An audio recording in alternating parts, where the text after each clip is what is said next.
There's no division in football that is nearer and dearer to my heart than this one. There is no division that I watch more, that I analyze more, that I scrutinize more, that I pay attention more to, naturally, than the NFC North.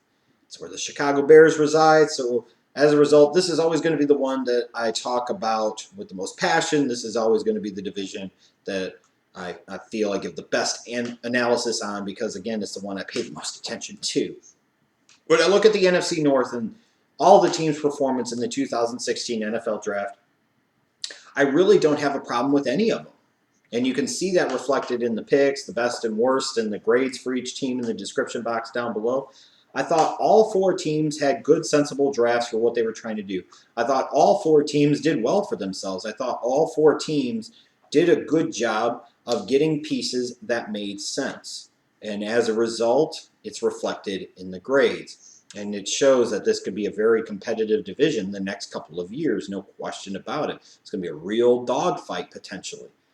So let's take a look at some of the teams and let's talk about from worst to first. But again, the margin between the worst performing team, I say worst, but it just happened to be they didn't perform as well as the other three. They still did pretty well. And the best, it's not that big of a gap. I'm going to actually start off with the Minnesota Vikings, and here's why. I love what they did for them with the first two picks. After that, it was kind of, Some of the players they took, the gambles made sense. They peeled out of round 3, but what they got out of that made sense. But I don't know if they were going to get a lot of big-time impact potential out of this draft class to begin with. So with the position where they were, in fact, this is a team without a ton of needs. I thought they did well addressing what they could address, where they addressed it, and how. Starting off with their first-round pick in Laquan Treadwell. Now, to me, I was never on board with him being a top 10 talent in this draft, even with this being a weaker draft class. I never had him as my number 1 or even number 2 rated wide receiver on my board. He went, though, where he should have went in this draft. He went pick 23 to the Vikings. While granted, I would like to see them utilize a little bit more downfield in the passing game, and I'd like to see Bridgewater stretch the field more.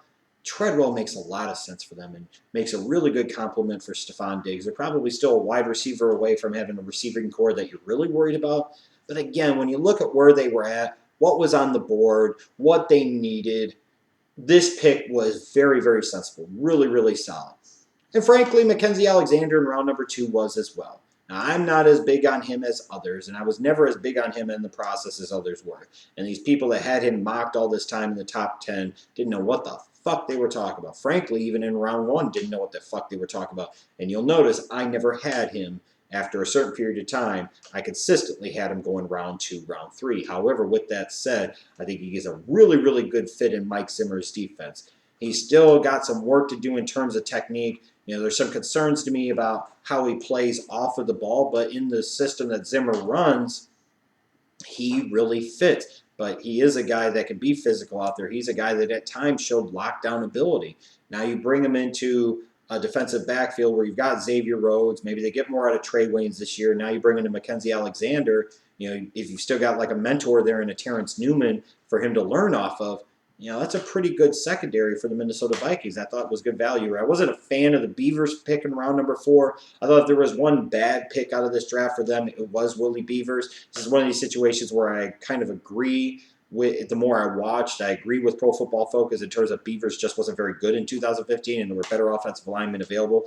But I could understand wanting to address the offensive line. And I can see that the talent is potentially there with Willie Beavers.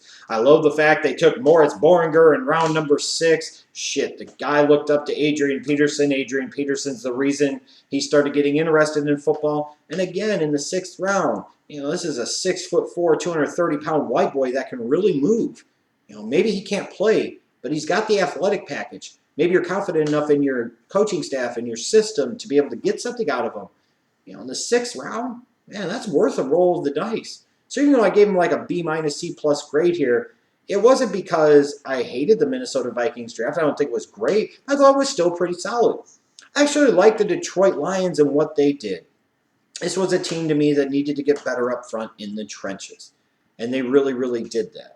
in the first round, getting Taylor Decker, who was my number 2 offensive tackle in this draft. I think unfairly got a lot of criticism about not being able to play left tackle, even though I think he can at the NFL level. Worst case scenario, he's a stud on the right side. And I always thought he was a better prospect than Jack Conklin. I never understood how Jack Conklin could be a top 10 pick and not Taylor Decker. But again, that's just me.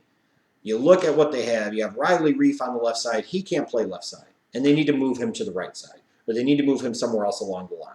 I love the pick of Taylor Decker because it potentially allows him to do just that and not only upgrades potentially one offensive line position, but maybe several. Then in round 2, A'Shawn Robinson, the defensive tackle from Alabama. While at this point in time in the draft, I might have taken somebody like a Jerron Reed instead or Jonathan Bullard. A'Shawn Robinson is worth the gamble at this point in time, right kind of in the heart, the middle of round number 2. I thought it was a solid pick for them, another position of need. They didn't massively reach, and you have potential first-round talent upside. It is there. You didn't see it at Alabama, but it is there. So between their first 2 picks, I thought they did a really, really good job. Graham Glasgow at the end of round 3. Maybe he plays center, maybe he plays guard. But again, that offensive line was a huge problem for them, both in the running game and in pass protection. It needed to be addressed multiple times here, and they did. And they did it again in round 5 with Joe Dahl. The way I look at this is if Taylor Decker becomes your starting left tackle, and either Glasgow or Dahl, just even one of them, becomes a starter on the interior of your line and an upgrade over what you currently have, then you've done really well in this draft. If both of them become starters on the interior of the line, then you look a whole lot better. Miles Killebrew was worth the gamble in round 4 with his size and athletic package. I wasn't as high on him the more I watched him as maybe others were, but round 4 here, again, worth the gamble. I thought Zettel from Penn State was a solid pick in round number 6. A lot of solid picks here. I know people want to knock them for taking a long snapper in the 6th round, but let's be honest sometimes. When we talk about some of these special teams guys, especially long snappers, I remember years and years back, the Bears spent, I think it was either a 5th round pick or 6th round pick out of Patrick Manley coming out of Duke, and he was a long snapper, and he played over a decade and a half in the league. Those positions matter. You have them for a reason. You devote a roster spot to those guys for a reason. So taking a guy like Jimmy Landis in the 6th round, if you thought he could be a long snapper for you for 15 years, hell, man, you look back on that years from now, it's going to look like one of your better picks. I gave him a B- here because I did kind of question the fact they didn't take a wide receiver at all when I thought there were some wide receivers that could have been had. I also question the fact they waited till round number 7 to select a running back. But again, when I look at what they did in the first few rounds, I don't have a lot of issues with it. I thought it was a solid draft, and they addressed what they need to address without any real massive reaches or gambles. The Green Bay Packers, I think, had a better draft than maybe some Packer fans want to give some credit for. This kind of reeks of a Ted Thompson draft. It wasn't perfect. We look at it from the outside and say, what are you thinking about this? What are you thinking about that? But at the end of the day, he'll probably get a couple of guys that really contribute. Kenny Clark in round number 1. I got to confess. Right school, wrong player. Should have been Miles Jack. With that said, though, Kenny Clark is an NFL starter, and he'll be better than Deton Jones. I think it was funny, ironically enough, that they cock-blocked the Bears in round 2. They jumped right ahead of them. They must have been really afraid that the Bears at 49 were going to take Jason Spriggs. And there probably was a good reason for that fear. The Packers needed an athletic tackle. They need somebody that could potentially be better than Bakhtiari and or Bulaga. And I think they got it here. They've got that athletic upside. For some Packer fans, they're concerned, some Packers media, they're concerned about this because they're saying, this is not a guy that's necessarily positioned to contribute right away. You've got Aaron Rodgers, and you've got to find guys that could contribute right away. Sometimes yes, sometimes no.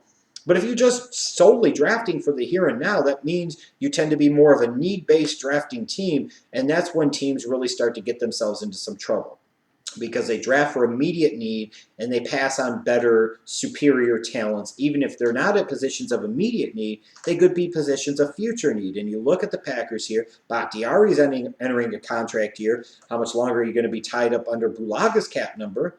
And you look at Jason Spriggs, he was one of the few guys that I felt with the right coaching and given time could actually be an NFL left tackle in this draft. I thought he could be. So I thought getting him here where they did in the middle of round 2, it was worth the trade up every time. I love the Fackrell selection in round number 3. They needed edge rushing depth, and they got it here. Blake Martinez to me is almost kind of like another Jake Ryan. I really think one of the picks, actually two of the picks for this team that don't get nearly enough attention are Dean Lowry, the defensive end from Northwestern, and Kyle Murphy, the offensive tackle from Stanford. I had a much higher grade on Kyle Murphy, like round 2-3 range, than where he went in round number 6. I thought that was really good value. I'd be stunned if he didn't at least make the roster as a rookie. And I look at Dean Lowry from Northwestern. He played at Northwestern, so he didn't get a lot of natural attention. But, man, this guy's a better athlete than he's given credit for. He's a better football player than he was given credit for. He was one guy late in the draft process that I watched and I really, really liked. And I thought getting him here was really, really good. You got a guy that could contribute in a rotation along with a guy in Kenny Clark who could start for you as soon as his rookie year. I do still second guess taking Clark over Jack. You're the Green Bay Packers. You criminally neglected inside linebacker position. I understand maybe Ted Thompson doesn't assign a lot of value to it. But at the end of the day, they assigned enough value to it as a team the last couple of years to play Clay Matthews a lot there. So obviously they could see their deficiency and see that it was important, and yet they chose to not address it here. I do have to question that pick. I do. I was maybe a little surprised they didn't address tight end, but this wasn't a great tight end class, so I won't knock them for that.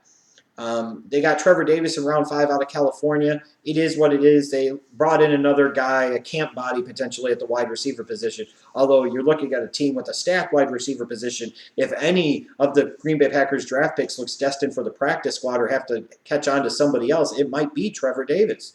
I thought it was a solid performance for the Packers. I think they've got a couple of future starters and guys like Clark and Spriggs and Fackrell, and maybe under the radar a guy like Dean Lowry, so I give him a solid B. I do think the big winners in the NFC North, or the winners, I won't say big, huge winners because they weren't that far superior, were the Chicago Bears. And it's not a homer pick or anything like that, but I must say in general, in terms of the body of work, this was Ryan Pace's second draft running the show. I thought him and his staff, his team, did a good job. They did well for themselves. They had one of the best 3-day performances out of everybody in the NFL.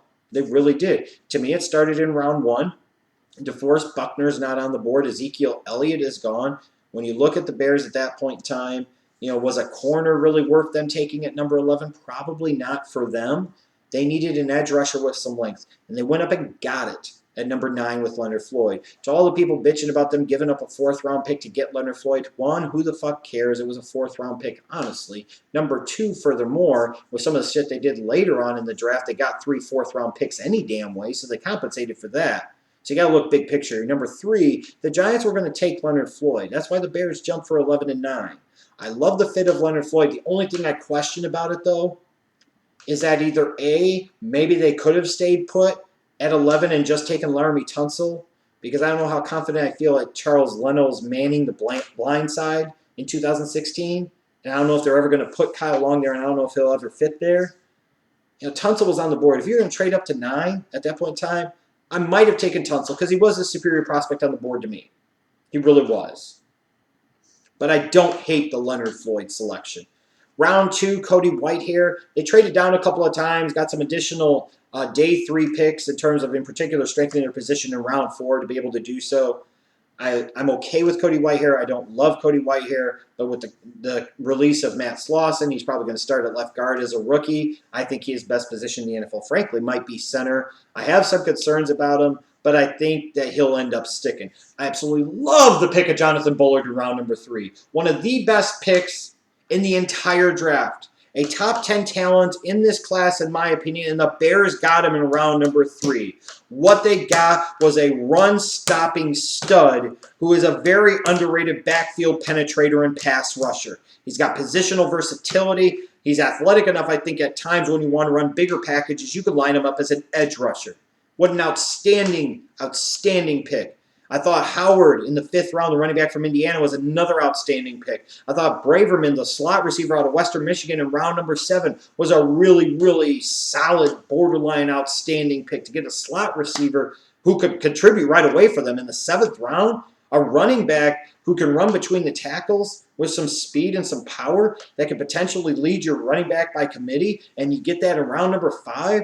And then even with the defensive backs they took, Deon Bush, if you get some things fixed, he has starting free safety potential. DeAndre Hall, worst case scenario, you're gambling on that big length and size as a corner. Maybe he's a guy that you bring in roll package situations where he's defending tight ends because he's 6'2", 200 pounds. Maybe he's playing in the slot against running backs, tight ends, fullbacks, things like that.